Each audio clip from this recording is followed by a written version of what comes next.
এবার পঞ্চম ঘর, আমি পঞ্চম ঘরে তুমি ঢোকার আগে আমি দেখো, পঞ্চম ঘর যদি এমটি থাকে, পঞ্চম ঘর যদি ফাঁকা থাকে, তাহলে কিন্তু মানসিক মনের উপর একটা প্রভাব।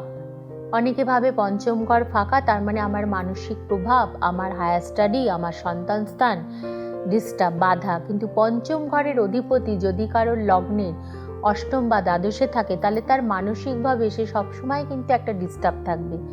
প্রত্যেকটা কাজে বিচলিত হয়ে যাওয়া, কনসেন্ট্রেশন রিলেটেড ইস্যু, কোনো কিছুতে মনোযোগ দেওয়া, কনসেন্ট্রেট করা, সেখানে একটা প্রবলেম আসছে। কিন্তু পঞ্চম ভাবে দেখা গেল কোনো গ্রহের দৃষ্টি রয়েছে, সেটা শুভ গ্রহ, তাহলে কিন্তু তোমার মানসিকতার মূল মানসিকতা অনেকটা ভালো হবে। আর যদি অশুভ গ্রহের দৃষ্টি হয়, তখন কিন্তু তোমার মন সবসময় বিচলিত এবং অন্যের উন্নতিতে, অন্য কারোর উন্নতি, তাতে কিন্তু তোমার ঈর্ষাকাতর হয়ে যায়, তুমি ঈর্ষাকাতর হয়ে যাবে। সুতরাং আমাদের দেখতে হবে সেই পঞ্চম ভাবে কোন গ্রহের দৃষ্টি রয়েছে এবং পঞ্চম ঘরের অধিপতি কোন নক্ষত্রের আন্ডারে রয়েছেন, এবং সেই নক্ষত্রেরও আবার আমরা ডিগ্রি দেখি, এবং পঞ্চম ঘরের অধিপতির ডিগ্রিটাই হচ্ছে পঞ্চম ঘরের ডিগ্রি। আচ্ছা, সুতরাং সেইটার বলাবলের উপর, ধরো পঞ্চম ঘরের অধিপতি কারোর বুধ, সে যদি 17 ডিগ্রিতে থাকে, তোমার মেন্টালি ভাবে কিন্তু তুমি বেশ, তোমার স্ট্রেংথ থাকবে। সে যদি লোয়ার ডিগ্রিতে থাকে, তাহলে কিন্তু তুমি ছোট ছোট জিনিসে তুমি খুব দুর্বল হয়ে পড়বে, তুমি খুব টেনশন করবে, এবং তুমি কারোর সাহায্য নিয়ে তারপরে তুমি ডিসিশন মেক করবে, যেটা আমরা বলি ডিসিশন মেকিং প্রবলেম। লগ্নের ষষ্ঠ ভাব শত্রু ঘর, আমার মনে হয় কোনো গ্রহ না থাকাই ভালো, শুভ গ্রহ থাকলে তো ভীষণ ভালো। যেমন ধরো, হ্যাঁ, একটা জিনিস কি বলো তো, ষষ্ঠ ঘর, সেখানে যদি রাহু থাকে, শত্রু বৃদ্ধি হবে আর শত্রু সংহার হবে। কেতু শত্রু বৃদ্ধি, শত্রু নাশ। এরপর যদি রবি থাকে, চোখ নিয়ে প্রবলেম। শুক্র থাকলে ডায়ালিসিস চলবে, তোমার কিডনি সংক্রান্ত প্রবলেম। বৃহস্পতি থাকলে কিডনি এবং হার্ট সংক্রান্ত প্রবলেম। যদি রবি থাকে, চোখ নিয়ে সমস্যা। চন্দ্র তাহলে তোমার ঠান্ডা লাগার ধাত, লিভার সংক্রান্ত প্রবলেম, এরকম নানা রকম প্রবলেম। যদি রাহু থাকে, তাহলে তোমার শরীরের কোনো অংশে ক্যান্সার হবে, লগ্নের ষষ্ঠ ভাব। কারণ লগ্নের ষষ্ঠ ভাব কিন্তু ডিজিজ ক্রিয়েট করে, ডিজিজ ক্রিয়েটর হাউস। এবং এখান থেকে কম্পিটিটিভ এক্সাম, সেটাও লগ্নের ষষ্ঠ ভাব থেকে দেখি। শুভ গ্রহের দৃষ্টিতে ভালো রেজাল্ট আসবে, অশুভ গ্রহের দৃষ্টিতে কিন্তু তুমি বারবার অবস্ট্রাকটেড হবে, বারবার বাধাপ্রাপ্ত হবে। সপ্তম ভাব হচ্ছে বিবাহ স্থান, এবং বিবাহের পর কতটা গেইন হবে সেটাও সপ্তম ভাব বলে। সপ্তম ভাব হচ্ছে ব্যবসার স্থান।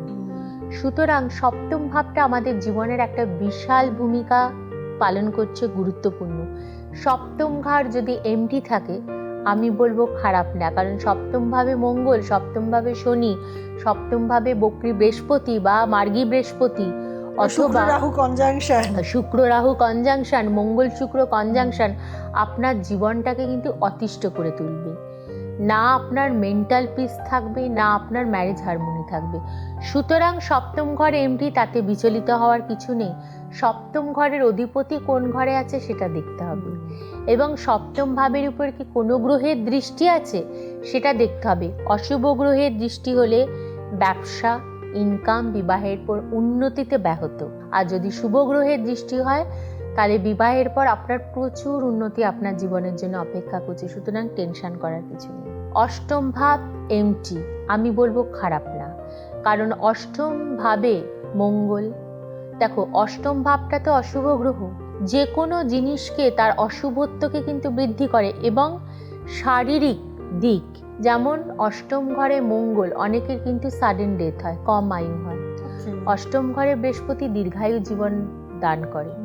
অষ্টম ঘরে শুক্র দীর্ঘায়ু জীবন দেবে। অষ্টম ঘরে শনি দীর্ঘায়ু জীবন দেবে। কিন্তু অষ্টম ঘরে রবি, তোমার মিড এজে মৃত্যু হতে পারে, আর্লি এজে মৃত্যু হতে পারে। অষ্টম ঘরে মঙ্গল, মিড এজে মৃত্যু হতে পারে, আর্লি এজে মৃত্যু হতে পারে। অষ্টম ঘরে রাহু, সাডেন ডেথ হতে পারে। রিসেন্টলি আমার কাছে একটা কেস এলো, খুব খারাপ লাগলো। বাবা মার বয়স মাত্র 60 থেকে 62 ঘরের মধ্যে, এবং খুব ভালো মানুষ, এবং তারা রিসেন্টলি জাস্ট 1 মাস আগে তাদের সন্তানকে হারিয়েছে। ছেলের বয়স মাত্র 32। তার জীবনের স্বপ্ন, তার বিয়ে ঠিক হচ্ছিল, বিশাল চাকরি করত, ভালো জায়গায় চাকরি পেয়েছিল। আমি তখন বললাম যে আপনাদের জন্মছকে একটা কিছু জীবনের উপর দিয়ে বিপর্যয় ঘটে গেছে। তখন তারা বললেন, এবার তারা তাদের শরীর স্বাস্থ্য সম্বন্ধে জানতে এসেছিলেন। আমি বললাম যে ঠিক আছে, আপনার সন্তান চলে গেছে, কিন্তু আমি একটু ডেট অফ বার্থটা নেব। তো ম্যাডাম আর তো জেনে কোনো লাভ নেই। লাভ নেই, তবু আমি দেখতে চাই যে কেন এত কম বয়সে। যখন তারা ডেট অফ বার্থটা দিলেন, আমি বিচার করলাম, দেখলাম যে হ্যাঁ, বিপদ নক্ষত্রের মহাদশা শুরু হয়েছে এবং অষ্টম ঘরে তার রবি অবস্থান। তার মানে তার কিন্তু আর্লি এজে মৃত্যু ছিল। ফলে অষ্টম ভাবে অশুভ গ্রহ না থাকা, সেটা বলবো আশীর্বাদ স্বরূপ। অষ্টম ঘরে অশুভ গ্রহ থাকা, সেটা কিন্তু শাপ, অভিশাপ স্বরূপ। এবং যদি অষ্টম ঘরে শুভ গ্রহ থাকে, সেটা কিন্তু আশীর্বাদ স্বরূপ। আর যদি এমটি থাকে, টেনশনের কিছু নেই। তাহলে জানলেন আপনি অনেকটা বেঁচে গেলেন। ভাগ্যস্থানে যদি শুভ গ্রহ থাকে, তাহলে তার প্রচুর ডেভেলপমেন্ট হয়। ভাগ্যস্থানে অশুভ গ্রহ জীবনের প্রত্যেকটা ক্ষেত্রে বাধা, অবস্ট্রাকশন, প্রচুর তাকে জীবনে তাকে প্রচণ্ড স্ট্রাগল করতে হয়। কিন্তু ভাগ্যস্থানে কোনো গ্রহ নেই, ভাগ্যের উন্নতিতে হয়তো সামান্য ডিলে হলেও, কিন্তু ভাগ্যের অধিপতি যদি শুভ ঘরে অবস্থান করেন, শুভ নক্ষত্র যোগে থাকে, শুভ গ্রহের দৃষ্টিযুক্ত হয়ে থাকে, তাহলে কিন্তু তোমার জীবনের উন্নতিতে কোনো মাত্র বাধা আসবে না। সামান্য দেরি হলেও কিন্তু তুমি সাকসেসফুল পার্সন হবে, তুমি অ্যাচিভার হবে। এবার আসবো যদি কারোর দশম ঘর এমটি হয়। দশম ঘর মানুষের জীবনের বিশাল ভূমিকা পালন করে, কারণ কর্ম এবং পিতার সম্পত্তি সবকিছু আমরা দশম ভাব থেকে তো বিচার করি। তোমার পিতা ধনবান, তোমার পিতা মানে অর্থনৈতিকভাবে কতটা ধনবান, তার এডুকেশন, তার কর্মজীবন, তার শারীরিক সুস্থতা। অনেক সময় দেখবে দশম ভাবে রাহু কেতু, পিতার ক্যান্সারে ডেথ। দশম ভাবে বৃহস্পতি, হার্টের ইয়েতে মৃত্যু হয়েছে। দশম ভাবে যদি রবি থাকে, তাহলেও হয়তো হার্টের সমস্যায় মৃত্যু। দশম ভাবে বৃহস্পতি, তার কিডনি সংক্রান্ত প্রবলেম। দশম ভাবে শুক্র, পিতা প্রচন্ড সুন্দর থাকবে সবকিছু, কিন্তু দেখা গেল তার কোলন রিলেটেড কোনো সমস্যা হলো বা লাং রিলেটেড কোনো সমস্যায় তার ডেথ হয়েছে।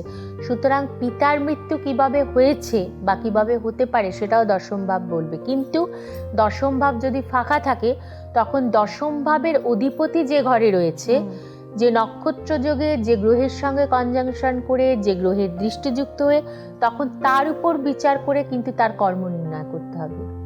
সুতরাং এখানেও চিন্তার কিছু নেই যে দশম ঘর ফাঁকা মানে আমার কর্মহীনতায় ভুগবো, আমার জীবনের কোনো সাকসেস নেই, না, তা একদমই নয়।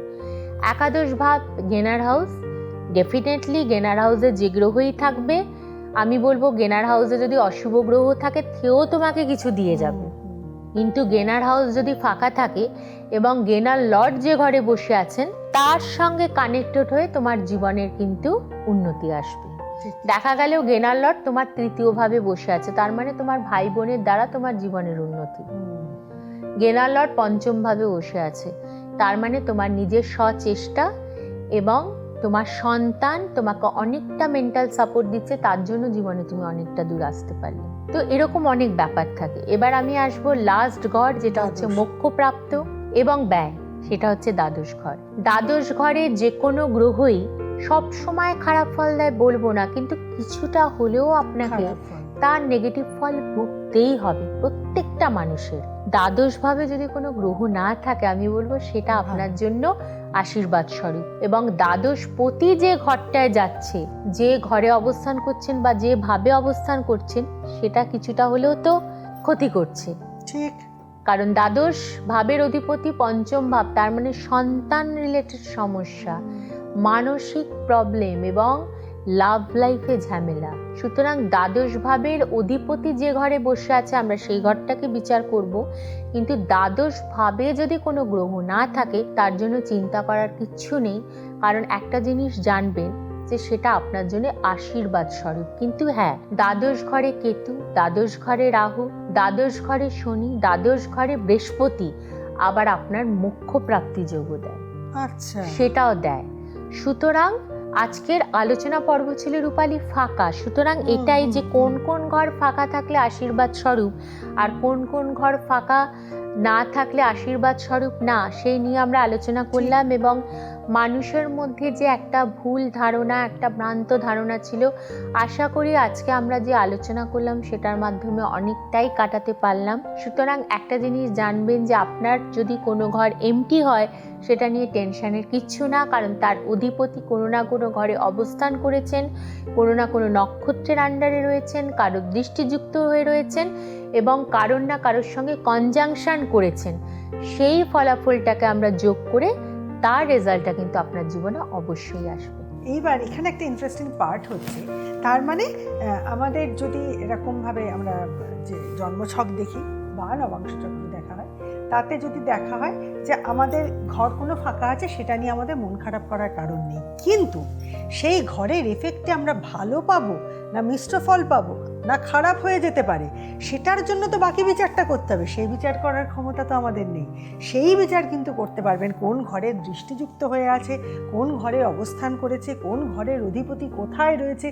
এইটা তো একটা আলাদা অঙ্ক এবং খুব সূক্ষ্ম বিচার। তার সাথে নক্ষত্র বিচার করতে হবে, তার সাথে ডিগ্রি বিচার করতে হবে। সেইটার জন্য আমরা প্রাথমিকভাবে জেনে গেলাম শূন্য থাকা মানে ক্ষতি নয়, কিন্তু এবার সেটা ভালোর দিকে যাবে নাকি খারাপের দিকে যেতে পারে, এবং যদি খারাপের দিকে যায় তাহলে তার জন্য তো আমার প্রতিকার করতে হবে। প্রতিকার তো একজন অভিজ্ঞ এবং প্রাজ্ঞ জ্যোতিষী করতে পারেন। তাই এই সমস্ত কিছুর জন্য কিন্তু আমাদের ডক্টর সৈনী শাস্ত্রীর সাহায্যটা খুব প্রয়োজন, এবং ওনার কাছে সাহায্য পেয়ে উপকৃত হয়েছেন অসংখ্য মানুষ। কোনো একজনের কথা আসুন শুনে নি তার মুখ থেকে। নমস্কার, আমি সুদীপ্ত মাভুই, আমি হলদিয়া থেকে এসেছি। আমি 1 বছর আগে আমি অ্যাস্ট্রোলজি হিসেবে মাননীয় ডক্টর সৈনী শাস্ত্রী মহোদয়ের কাছে আসি।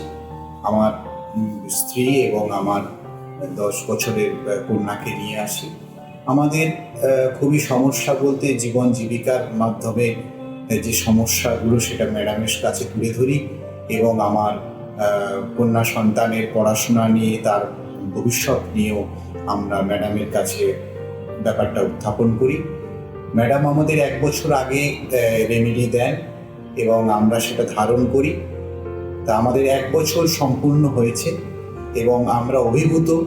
আমাদের যেভাবে আমরা জীবন জীবিকার সঙ্গে বা যেভাবে আমরা জীবনের গতিতে এগিয়ে চলেছি আমরা খুবই অভিভূত। তাই আমরা অ্যাস্ট্রোলজি ডক্টর সৈনী শাস্ত্রীর কাছে প্রণম্য। তাই উনি আরও এইভাবে অনেক মানুষের সহায়তা করুন এবং অনেক মানুষের আশীর্বাদ যেন ওনার উপরে থাকে। এবং আমরা হলদিয়া থেকে এসে আরও সবাইকে বলছি যাতে ডক্টর সৈনী শাস্ত্রীর কাছে আপনারা আসুন এবং আপনাদের ভালো জীবন জীবিকা গড়ে তুলুন। ধন্যবাদ। কলকাতায় ডক্টর সৈনী শাস্ত্রীর চেম্বার 25-এর শ্যামাপ্রসাদ মুখার্জি রোড, কলকাতা 25 এই ঠিকানা। দিল্লিতে চিত্তরঞ্জন পার্কে। এছাড়া উত্তর 24 পরগনা, দুবাই, লন্ডন বিভিন্ন জায়গাতে উনি চেম্বার করে থাকেন। কিন্তু কখন কোথায় কোন চেম্বারে ওনাকে পাওয়া যাবে তার জন্য আপনাদের একটা অ্যাপয়েন্টমেন্ট নিতে হবে। যে নাম্বার আছে তাতে হোয়াটসঅ্যাপ করে অথবা মেল করে। আর এমন কোনো ডিস্টেন্সে যদি থাকেন বা এমন কোনো টাইম ক্রাইসিস থাকে যে আপনাদের এক্ষুনি কথা বলার দরকার, তার জন্য কিন্তু অনলাইন কনসালটেশনেরও ব্যবস্থা রয়েছে। অ্যাপয়েন্টমেন্ট নেওয়ার পদ্ধতি সেম, হোয়াটসঅ্যাপ নাম্বারে অথবা মেল করে অ্যাপয়েন্টমেন্ট নিতে হবে। তাহলে আজকের মতন বিদায় নিচ্ছি। আগামী দিন এই সময় এই চ্যানেলে এই অনুষ্ঠানে আপনাদের সঙ্গে আবার দেখা হবে। ভালো থাকবেন।